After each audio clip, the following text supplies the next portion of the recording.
What is going on, everybody? Welcome, one and all, to another installment of Wrestling with Whiskey Weekly. Yes, the title so long and so many W's.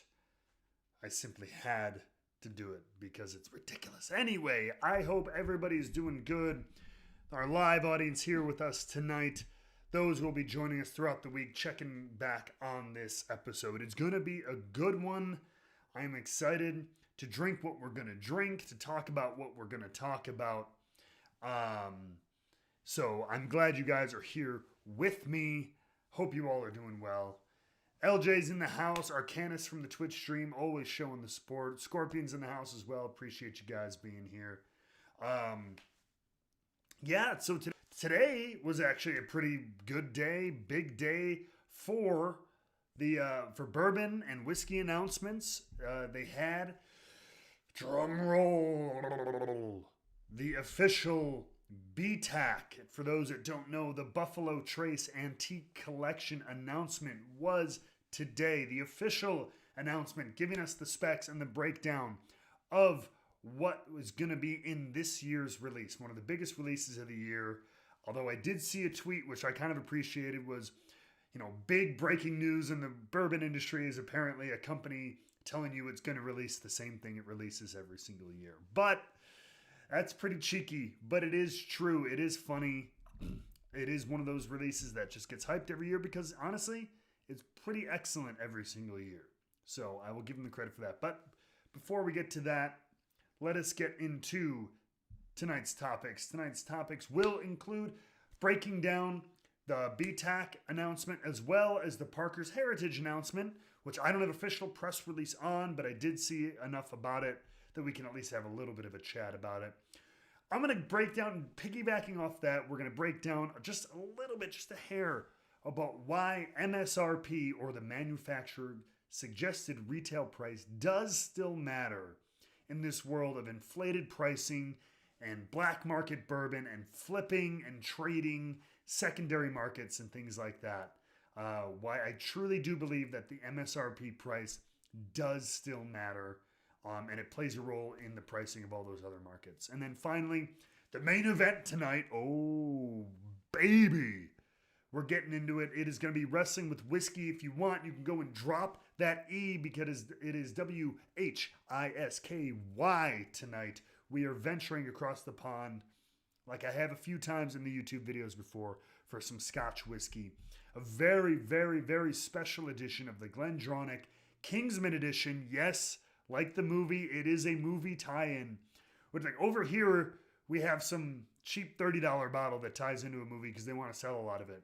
But in Scotland, their movie tie-in promotional bottle is a 30-year-old 1989, 31, I guess, technically, 1989 vintage Scotch whiskey, single malt Scotch whiskey. Hot damn. Retail price, I said $1,200. It's $12.99 to be fair. So it's just another $100. If you're spending $12, you may as well spend $13. Am I right? So $12.99 retail price. We'll get into all the specs and details of that. But let's get to our first topic tonight, which is the Buffalo Trace Antique Collection. If you haven't seen it, the announcement is out there. But if you want, let's break it down. Let's take a look. Let's go release by release. And I'm going to read it off my little computer here, but it's going to look awkward if I'm just looking at my little computer. So I need to have a computer. Yay! Now when I'm looking over here, you'll know what I'm looking at. All right. So I'll kind of work my way backwards in a sense. I think the stars of the show are always the Weller and the Stag. So we'll get to those. But really quickly, let's hit up. We have the Sazerac 18-year-old rye whiskey. So here, it's Buffalo Trace. They're going to talk a lot about how they the awards they've won on these releases before, but this one kind of stays the same each year. There's not much that differentiates in the specs. Saz 18 is what it is. It's an 18-year-old rye whiskey that's very old for rye whiskey. Rye matures much earlier than bourbon. You can have very, very prominent 2, 3, 4-year ryes where bourbon doesn't quite hit its stride until that 6, 8, 10-year maybe mark is when it hits its prime. So to have a rye in the double digits is rare enough alone, let alone close to 20 years. This one is bottled at 90 proof. So they water this one down. They bottle it at 90 proof, which I've always find brings out a lot more, especially in higher age things, does bring out more of the wood notes and the differentiating things. So I always think that's a good idea with older products. The notes they give us here has flavors of oak, caramel, dark chocolate, with a finish of coffee, black pepper, and cherries. So that's Saz 18. Nothing off the wall there. Then we go to Eagle Rare 17. Once again, same thing. 17-year-old bourbon, Eagle Rare. Standard Eagle Rare is 10 years, so we're about 7 years older, as you can tell. Once again, it is at 101. It used to be at around 90 proof, but the last couple of years they've returned it to Eagle Rare's original proof of 101. I hope they start doing that for the 10-year release. Please, please, Sazerac Buffalo Trace gods, bring us back. Bring us 101 proof 10-year Eagle Rare on my shelf, at least semi-regularly. I know it's not going to be on the shelf every day, damn it. But a man can pray, a man can hope. A man can hope for 101 Eagle Rare. But for now, we'll take the 101 Eagle Rare 17. Lucha Winter Sky, welcome into the chat. I see you over there. Thank you very much for being here. And then moving right along, we also have the Thomas Handy Sazerac Rye. So this is a younger rye. This is only about 6 years old, I believe. And this one, though, is barrel proof. So this is a barrel strength rye. This one weighs in at 129 proof this year. It was distilled in the spring of 2014, putting it right at about 6 years for the BTAC collection. So a 6-year barrel proof rye. And now we get to the main event.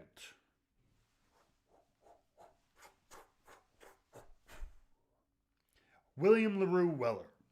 So if you know bourbon, you know the name Weller. It is a weeded line of bourbons from Buffalo Trace, and they are some of the most sought-after bourbons, even the regular everyday versions. I've seen Weller Special Reserve, which is their, I don't want to call it bottom of the line, but that's generally the cheapest one they have, the most intro one they have, and it sits in a glass case for $100. It's not worth that. Don't misunderstand me. It is not worth that. Excellent, very nice whiskey, but not worth $100. But William Larue Weller is their kind of rock star version of that. It is barrel proof. It is well aged. And this year, it is a 12-year release. This was distilled, where does it say, in this winter of 2008. So it is right just shy of 12 years. Aged in warehouses I and C. This one, ooh, baby. This one is coming in hot. And when I say coming in hot, this one comes in at 134.5 proof. Oh, baby. I mean, we're not hazmat. We're not hazmat at 140 plus, but hot damn. Especially because Weller has been a little bit lower. It's been in the lower 120s the last couple of years. So it'll be interesting. Whether that's good or bad is up to the individual. A lot of people love high proof. I think sometimes it can burn away and make it hard to take some of those more subtle flavors and everything like that. But I am excited to try it. I will be hopefully reviewing those. I will have the full lineup here on Wrestling with Whiskey Weekly. We will be drinking the entire BTAC collection. Samples are on their way. So I'm excited about that. Give you guys a little idea of what to chase, what to leave by the wayside for these very ultra limited releases. So 134.5 proof William Larue Weller Hot Baby. That's going to be a good one. George T Stag, usually one of the favorites along with Weller in the BTAC collection every single year. This is always the favorite. One very high ranking. I have the last 2 years. 2018 was one of my favorite releases. Oh, 2018 George T Stag. And I know there's been even more bombshell ones before that, but that was my first chance to get my hands on my own bottle, bought at the store at retail. So I was very proud of it. This year, it looks like we have, this one was, barrels were filled in the spring of 2005. We are coming in at a 15-year straight bourbon, barrel proof. This one's coming in at 130.4 proof. Also a little bit higher than it's been lately. Last year was somewhere in the teens. And the year before that was, no, last year was 124. And the year before that was in like 118. Which, to be fair, I enjoy it when I can get a little bit more of those low proof, subtle notes and everything. But I am excited to see Stag come roaring back at 130 plus. Even if it's right on the border there, 130.4 proof. Last year, again, was also very highly rated. But this year, we will see it rise back to the heat that George T Stag is known. So that is the Buffalo Trace Antique Collection. Let's get rid of this computer. I think we're okay for now. The Buffalo Trace Antique Collection. Again, those will be reviewed right here, Wrestling with Whiskey Weekly. Keep an eye on the Instagram to see when those come in. We will get them on the show, get you an idea. Maybe I'll have a little whiskey/wrestling friend of mine help me review those, give you guys some thoughts on this year's very limited, very special editions of the Buffalo Trace collection. Piggybacking off that, though, Heaven Hill also officially announced, we saw it on the TTB a little bit earlier, Heaven Hill has announced their special Parker's Heritage Edition, which will be a 10-year bourbon using the Heaven Hill Standard Mash Bill, but it will be aged in heavy char barrels. So, for those who don't know, bourbon needs to be aged in a new charred oak barrel. Different distilleries use different char levels, which means it's the amount of time that the flame is blasting into the barrels, like these barrels you see behind me. So, for example, Heaven Hill typically uses a level 3 char. I don't know exactly how long that is. I need to be better about my char levels. Something I never thought I'd say to myself. But they're using level 5, which I think means close to, if not more than a full minute of fire blasting inside the barrel, which they claim will bring out a lot more of those oak and wood notes and everything like that. What I'm curious to see is if this is going to be similar to Old Forester 1910. Now, the difference is Old Forester took regular aged bourbon and then finished them in a highly charred barrel for an indeterminate amount of time. And it brought out, for me, a lot of like dark fruit notes. So I don't know if a full 10 years in this high char barrel will bring out some similar notes. And if it does, is Old Forester something like an Old Forester 1910 or a Woodford Double Oak? Is that going to be a much easier to find and quantifiable equivalent? Or alternative, not equivalent, but maybe alternative at least. Because Heaven Hill is doing MSRP of $120 for this 10-year heavy char bourbon. Now, that's pretty much in line with what they've asked in the past. I think it might be a teeny bit of an increase. They're typically around $100. And the BTAC collection, once again, according to their press release, is going to be $99 per bottle. So that's their standard retail pricing. $120 on the Heaven Hill Heavy Char Parker's Heritage Edition. I think 120 is a little high, but it is a special edition. You know, for a 10-year bourbon, though, I know it's a special barrel, and so that they probably limited the barrels and everything. But I would be very curious to try this one, see if it's similar to that double oak feeling, that heavy char, or that 1910. It'll be very, very interesting. Keep an eye on your local market for that. And that brings me to my next point, why MSRP matters.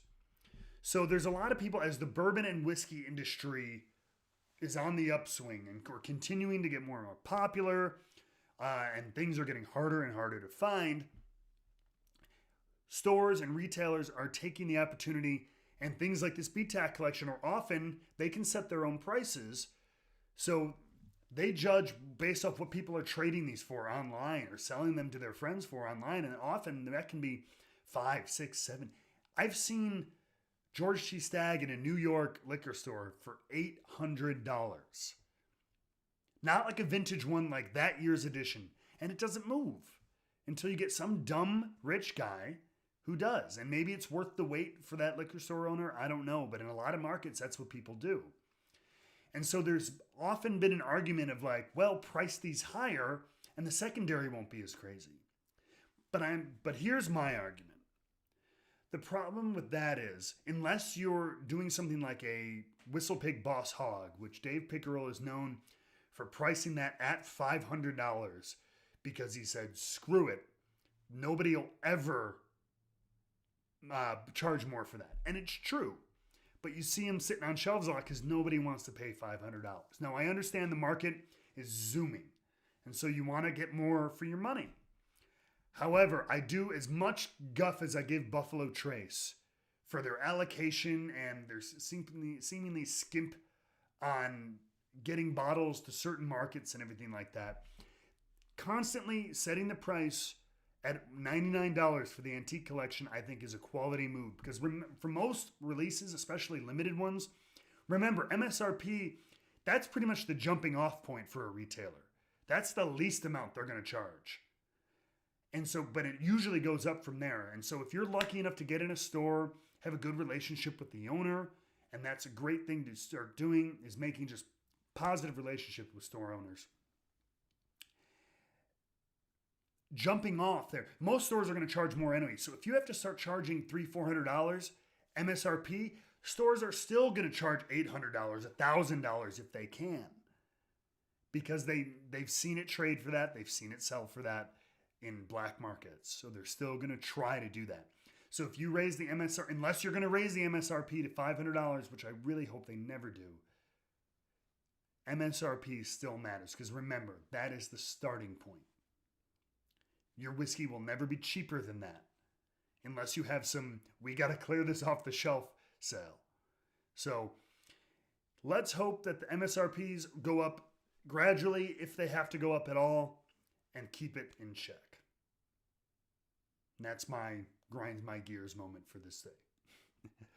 But, ladies and gentlemen, let us move on to the main event. Why? Some of you are probably here. Let's drink some 13, not 12, I got that wrong, $1,300 whiskey.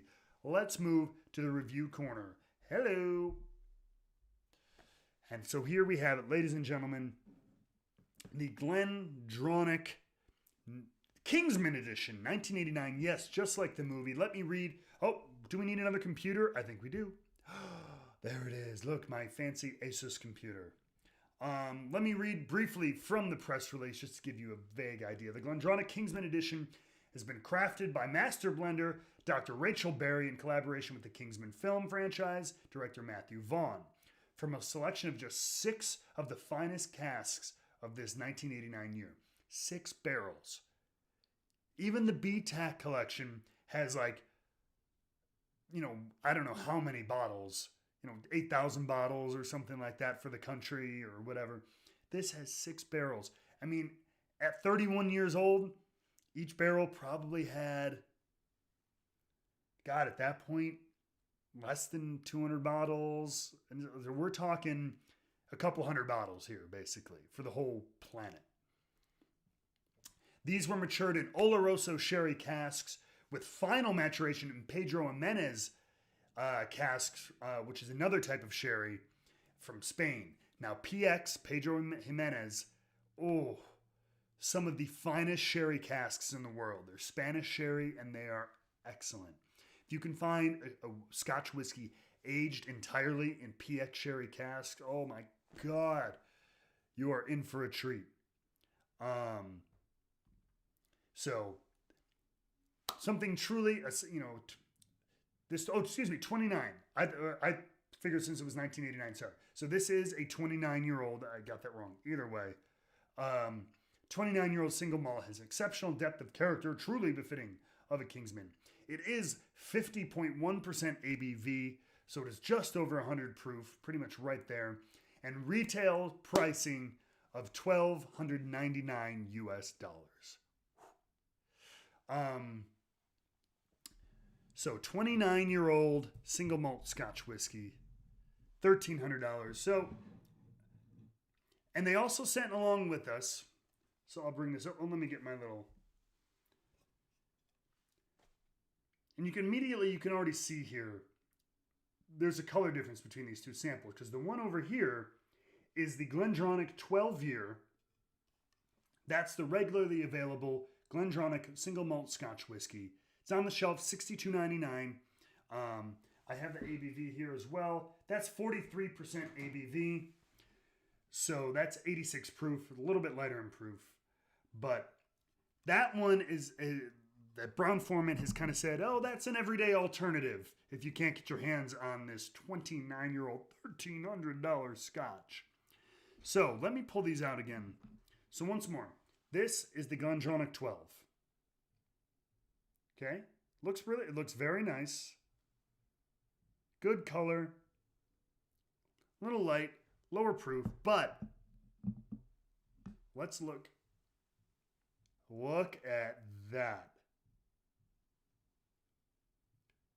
That is the 29 years sitting in a barrel. It is almost like you can't even see me through it. It is dark as molasses, baby. Looks like motor oil.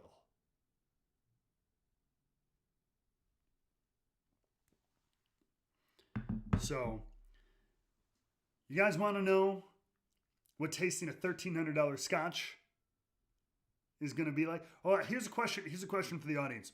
Should we go the everyday one first and then to the fancy one? Or should we start with the expensive one and go to the everyday one? I would be curious to see what kind of vote we get on that. What do you guys think? No. Scorpion Ant, I ain't putting... This would be the most expensive motor oil you've ever had. Trust me.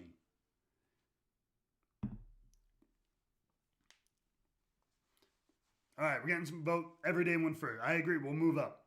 So, Glendronach 12 year, finished in similar casks, finished in both Oloroso sherry and Pedro Jimenez sherry. Obviously not quite as long or anything, but this is available. And then every day, pretty much, I see this in most well-stocked liquor store shelves. Again, retail price $62.99. Pretty average Scotch. Pricing, pretty average Scotch pricing. Let me put it that way. So we take a whiff here. And immediately you get this really nice like raspberry fruit.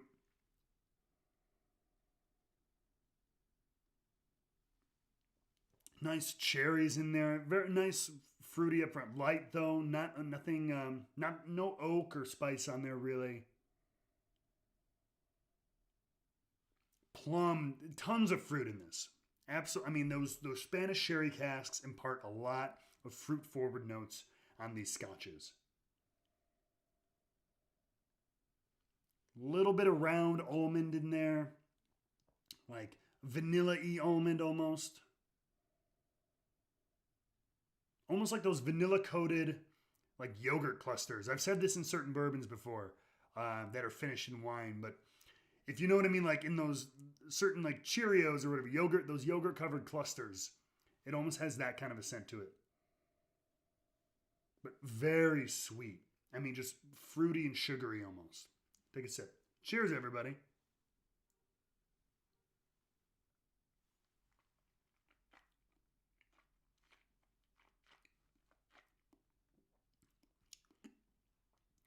And now we get a little bit of pepper in there. Get a little bit of like, now we're getting a little bit of the age. The 12 years. Still nothing to sneeze at. A little bit of age on that. Some oak, black pepper spice in there. But very minor. Tons of fruit again.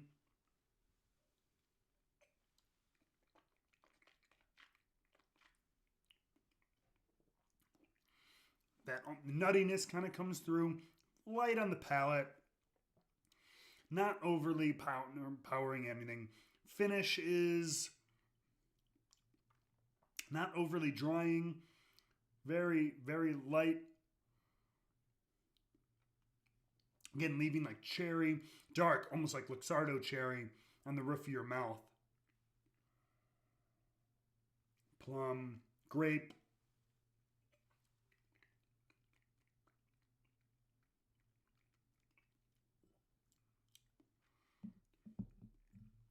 A little bit of that barley grain in there. You can kind of just get the tiniest sense of it. The tiniest sense of it. But, a quick sip of water here. So, now we come to the main event. Once again, I gotta just keep holding that one up. So this is 29 years aged in both Oloroso sherry and Pedro Jimenez sherry casks. I'm bracing myself to whiff this because they're almost 30 years. This thing was put in a barrel, 2 years after I was born. So I'm just a hair older than this thing. I was born in 87. This went into a barrel in 89. So we're basically the same age. This drink is the same age as me, essentially. Cheers.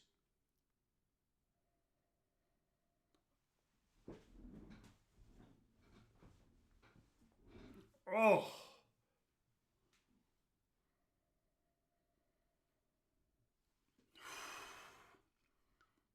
That takes me, oh my God.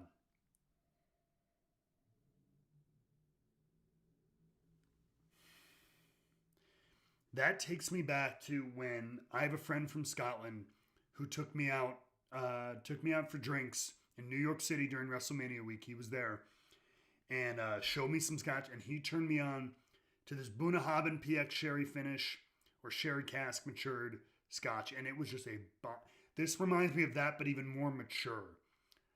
But it's just, all like rich, sweet almond, dark, again, everything.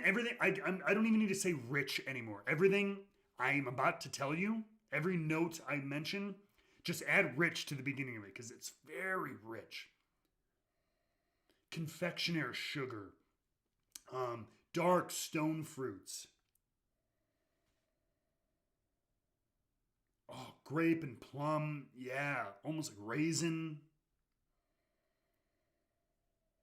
But it's not like the sherry bombs that I'm used to are almost this wave of like confectioner sweetness. But this has got all those richness, but a little bit less of that like straight up sugary, like dessert like feeling. It's much more subdued and like bold. But at 100 proof, it's not burning my nostrils and oh my God.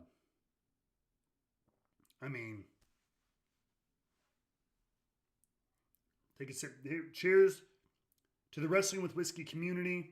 I appreciate all of you.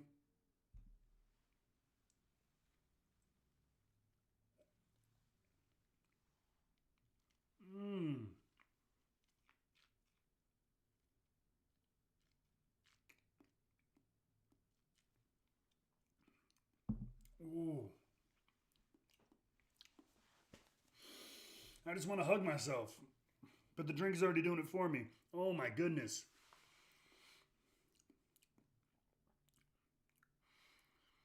This almost slightly smoky, leathery, grape raisin, like dried, rich fruit. Oh God.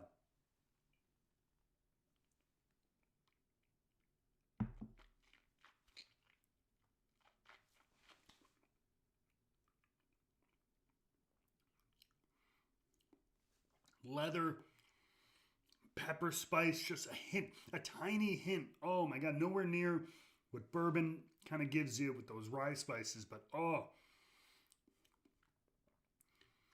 lingering, like that first sip is still rolling down the back of my palate on that. And it's just,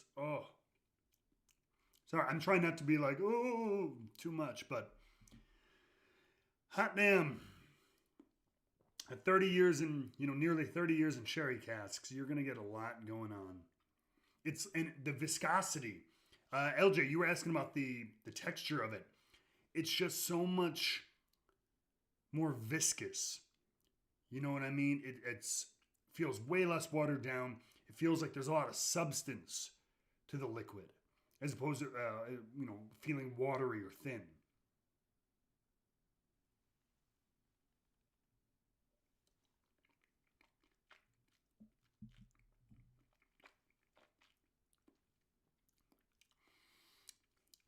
All I can say is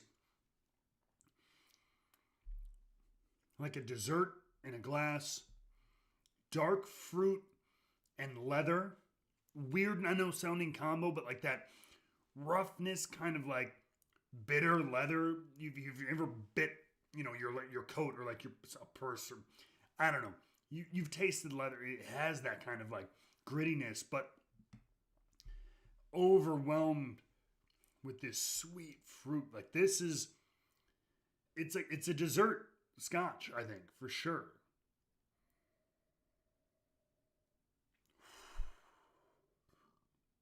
I mean, at this price, that's so the ultimate question: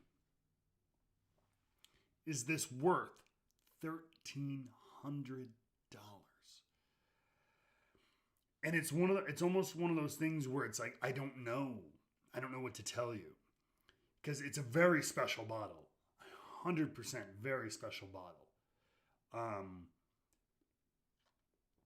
I don't know a whole lot that's worth $1,000 or more. That's a very personal decision. It's a very special thing. I think there are younger scotches, if you can find them, with sherry maturation, especially if it's PX sherry, maybe like a 15 or 18 year, for maybe $100 or $200 or maybe $300, but still $1,000 less. So, but man, this is obviously aimed at a very specific clientele. I'll put it that way. And I think for them, it's going to be worth it because it's a beautiful bottle. It's a beautiful, beautiful Scotch whiskey.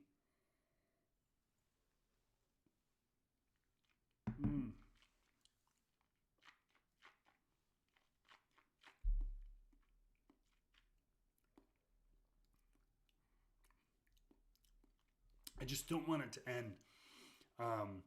I don't have the money for that, but I think at the very high end market, people will pay it. It's a tough ask. I will say that, but it is that aside, it is an excellent, excellent single malt Scotch whiskey. It doesn't give you that Kentucky hug. We talked about the hugs before. It gives you that Highland hug, that Highland Scotch hug. It is absolutely excellent. So, tough question to ask. Not something I could afford. Not something many of us could afford. But for the market that they're going after, I think it might be. And LJ in the chat brings up a great point. Something maybe more aimed at bars and restaurants in high-end resorts or hotels around the world, where people are going to buy, a pour for $100 or $200 maybe for a glass, and they share around with business partners or something. I don't know. I'm just surmising here, but it's maybe that's a better market almost for it, is by the glass or by the round for fancy business travel, if we get back to that hopefully one day. But ladies and gentlemen, I'm going to go back to let's get these topics down. Let's thank you guys very much for joining me once again for Wrestling with Whiskey Weekly, joining us in the $1,300 scotch. And look at this, I still got a little bit left of it. Oh, baby, I'm going to treasure that. This is the official sample from Brown-Forman. Yes, I want to say thank you. Thank you very much to Brown-Forman, who reached out to me and kind of put me in touch with all of this, and as well as to the Glendronach for supplying the sample today of this extremely rare, excellent whiskey.